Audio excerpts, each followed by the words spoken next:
Guys, അപ്പൊ ഉണ്ണിക്കണ്ണൻ മംഗൾ ഡാമിന്റെ നാട്ടിൽ നമ്മൾ കതിരുത്സവം കാണാൻ വേണ്ടി പോവാണ്. അപ്പൊ നമുക്ക് ഉണ്ണിയേട്ടനെ വിളിച്ചു നോക്കാം.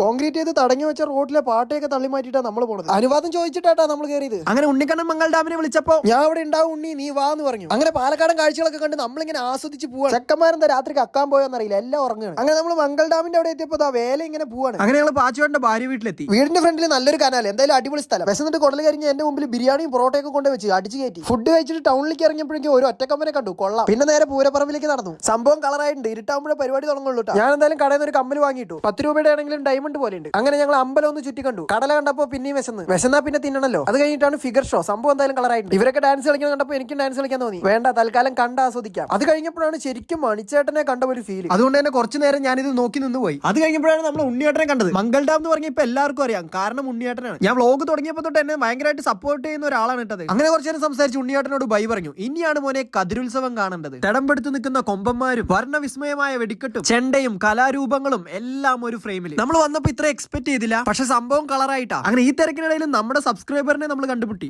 ഒരു സബ്സ്ക്രൈബറിനെ കിട്ടിയിട്ടുണ്ട്. അങ്ങനെ പരിപാടിയൊക്കെ കഴിഞ്ഞ് ടാറ്റ കൊടുത്ത് പോകുന്ന വഴിക്ക് ഒരു എക്സൈസ് വണ്ടി ആക്സിഡന്റ് ആയി കിടക്കുന്നു. വാറ്റുചാരായം പിടിക്കാനും കള്ള് ഷാപ്പിലും ഡെയിലി വണ്ടി പോകുന്നതല്ലേ, അതുകൊണ്ട് ചിലപ്പോൾ വണ്ടി ഫിറ്റ് ആയിട്ട് ഇടിച്ചതായിരിക്കാം. ചീഞ്ഞ കോമഡി ആണെങ്കിൽ അവിടെ തന്നെ കിടന്ന് അളിയട്ടെ. എന്തായാലും പാട്ടൊക്കെ വെച്ച് ഞങ്ങൾ അടിച്ച് പൊളിക്കുകയാണ്. അപ്പൊ വീഡിയോ ഇഷ്ടപ്പെട്ട ലൈക്ക് ചെയ്ത് ഷെയർ ചെയ്ത് ഫോളോ ചെയ്ത് കൊടുക്കും. നാളെ നല്ലൊരു വീഡിയോ ആയിട്ട് വരാം. അപ്പൊ tata, bye bye, see U.